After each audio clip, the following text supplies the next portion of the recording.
Assalamu alaikum. I am Dr. Nizamuddin Qasmi. I am a sexual disorders and infertility specialist working here at Saira Healthcare Barabanki Uttar Pradesh. देखिए, male infertility के incidents जो हैं वो भी काफ़ी ज़्यादा इंक्रीज़ होते हुए दिखाई दे रहे हैं। आजकल हमारे पास जो पेशेंट हैं वो मेल इनफर्टिलिटी के बहुत ज़्यादा विज़िट करते हैं और मेल इनफर्टिलिटी के जो रीज़न असल सबब वगैरह जो हैं वो हमने आप लोगों को बहुत मर्तबा बताए हुए हैं। उनमें से जो सबसे मोस्ट कॉमन 2 चीज़ें हैं आजकल जो हम देख रहे हैं अपने पेशेंट को यहाँ पर जो विज़िट कर रहे हैं, 2 तरह के पेशेंट बहुत ज़्यादा आते हैं मेल इनफर्टिलिटी के। एक तो ओलिगोस्पर्मिया और दूसरा एस्थेनोस्पर्मिया। क्या मतलब होता है दोनों का? ओलिगोस्पर्मिया का मतलब कि स्पर्म काउंट जो है नॉर्मल रेंज से उनका कम होता है। एस्थेनोस्पर्मिया का मतलब होता है कि काउंट तो चलो ठीक भी होगा या नहीं भी होगा, लेकिन जो मोटेलिटी है स्पर्म की वो रिड्यूस होती है, वो कम हो जाती है, सप्रेस हो जाती है, जिसके नतीजे में क्या है कि उनकी वाइफ कंसीव नहीं हो पाती हैं। बहुत सारे पेशेंट ऐसे हैं कि जिनको ओलिगोस्पर्मिया होता है, जब उनका काउंट इंक्रीज़ हो जाता है तो फिर उनके मोटिलिटी का इशू आ जाता है। मोटिलिटी उनकी सही से डेवलप नहीं हो पाती, बिल्डअप नहीं हो पाती, जिसके नतीजे में उनकी वाइफ कंसीव नहीं हो पाती हैं। तो एस्थेनोस्पर्मिया होता है ऐसे पेशेंट को। तो आज के इस वीडियो में बेसिकली हम ऐसे लोगों के लिए कि जिनका स्पर्म काउंट कम है या स्पर्म की मोटिलिटी कम है, 2 पेशेंट ओलिगोस्पर्मिया, एस्थेनोस्पर्मिया, स्पर्म का काउंट कम है या स्पर्म की मोटिलिटी कम है, ऐसे दो लोगों के लिए आज के इस वीडियो में हम कुछ 6-7 चीज़ें इंपॉर्टेंट हैं जो वो आपको बताने जा रहे हैं कि अगर आप इनको सही से फॉलो कर लेंगे, इन सारी चीज़ों को डे टू डे लाइफ में शामिल कर लेंगे और जिस तरीके से जो चीज़ें हम बताने जा रहे हैं इनको अगर आप फॉलो कर लेंगे सही से, तो इंशाल्लाह आपका जो स्पर्म काउंट है वो भी इंक्रीज़ हो जाएगा और अगर स्पर्म की मोटिलिटी का इशू है तो इंशाल्लाह वो भी आपकी सही हो जाएगी। स्पर्म की जो मोटिलिटी है वो भी आपकी नॉर्मल हो जाएगी।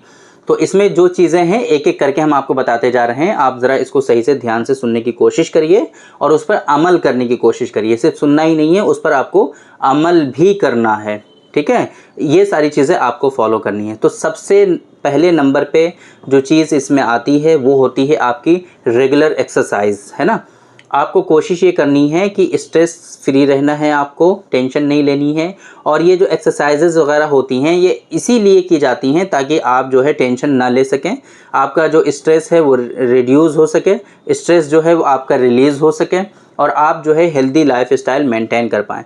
इस वजह से कोशिश ये करनी है आपको कि आपको रेगुलर बेसिस पे एक्सरसाइजेज करनी है। एक बात तो ये।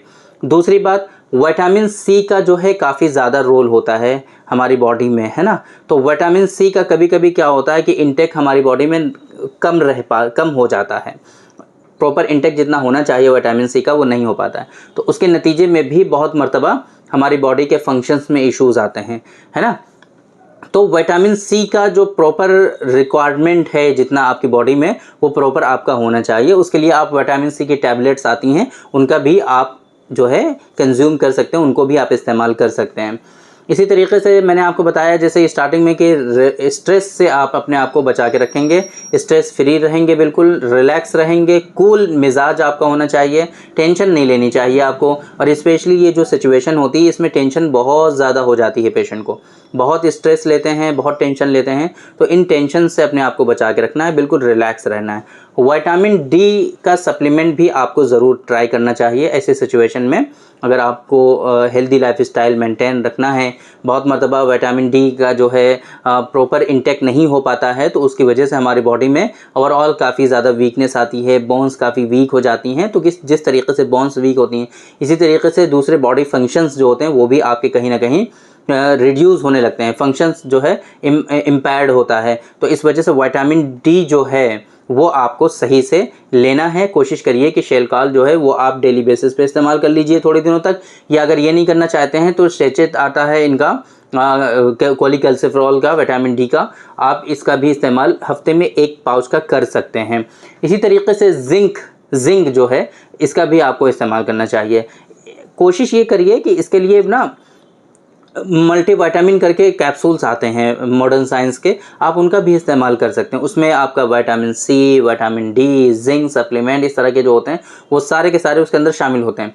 और इस पर्पस को अचीव करने के लिए हमारे यहाँ आयुर्वेद में भी बहुत अच्छी मेडिसिन होती है, स्पेशली विंटॉक्स कैप्सूल जो है बहुत अच्छा एंटीऑक्सीडेंट भी है, मल्टीविटामिन भी है, और इसके जो है डायरेक्टली कहीं ना कहीं इफ़ेक्ट होते हैं आपके स्पर्म काउंट को इन्हांस करने के लिए, स्पर्म काउंट को बढ़ाने के लिए, तो आप उसका भी इस्तेमाल कर सकते हैं, है ना।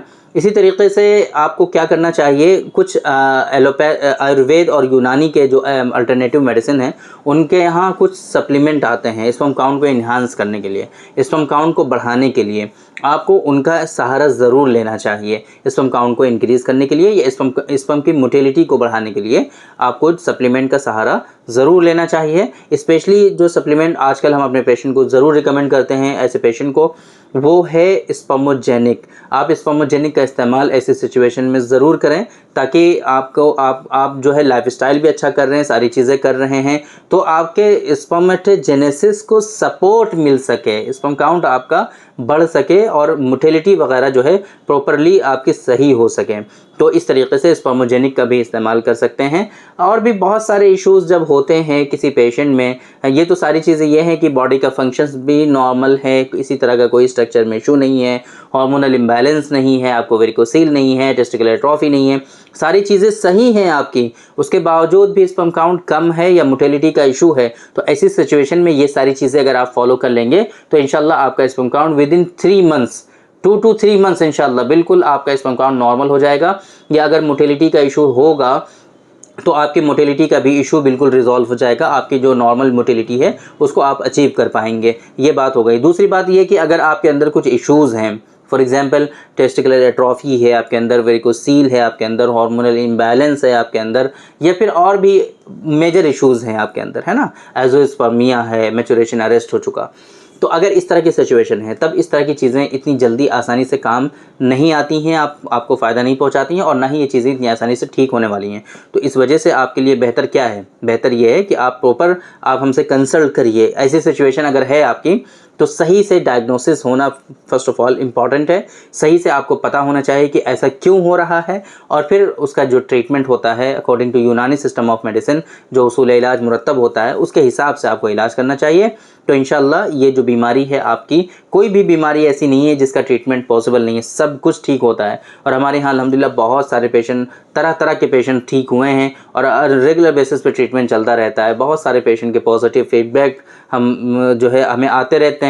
बहुत सारे पेशेंट हैं जो जिनको रिलीफ होता ही है अल्हम्दुलिल्लाह। तो आप भी बिल्कुल परेशान ना हो अगर इस तरह की सिचुएशन है, मेल इनफर्टिलिटी से जूझ रहे हैं आप, बहुत ट्रीटमेंट करा चुके हैं बट आपको कोई रिलीफ नहीं हो रहा है, तो एक मरतबा आप यूनानी सिस्टम ऑफ मेडिसिन पर जो है भरोसा करिए और इसका इलाज करिए। इंशाल्लाह आपको प्रॉपर ट्रीटमेंट ज़रूर मिलेगा, और डायरेक्टली आप यहाँ आने की भी ज़रूरत नहीं पड़ती है। मोस्ट ऑफ़ द टाइम आप जो है डायरेक्टली हमसे ऑनलाइन कंसल्ट कर सकते हैं। पूरी दुनिया में रहते हुए कहीं भी हमारी हर जगह सर्विसेज अवेलेबल हैं अल्हम्दुलिल्लाह। मेडिसिन भी बाय कोरियर आपको पूरी दुनिया में कहीं भी भेजी जा सकती हैं। पाकिस्तान और फिजी 2 कंट्रीज़ को अभी छोड़ करके पूरी दुनिया में हमारे पेशेंट हैं अल्हम्दुलिल्लाह।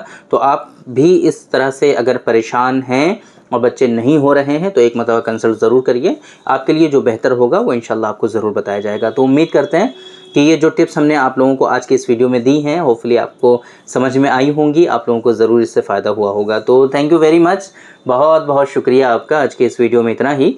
इंशाल्लाह कल फिर मुलाकात होगी आपसे एक दूसरी वीडियो में, हम डिस्कस करेंगे आपसे एक दूसरे टॉपिक पर। तब तक के लिए आप हमें इजाज़त दीजिए। अस्सलामु अलैकुम।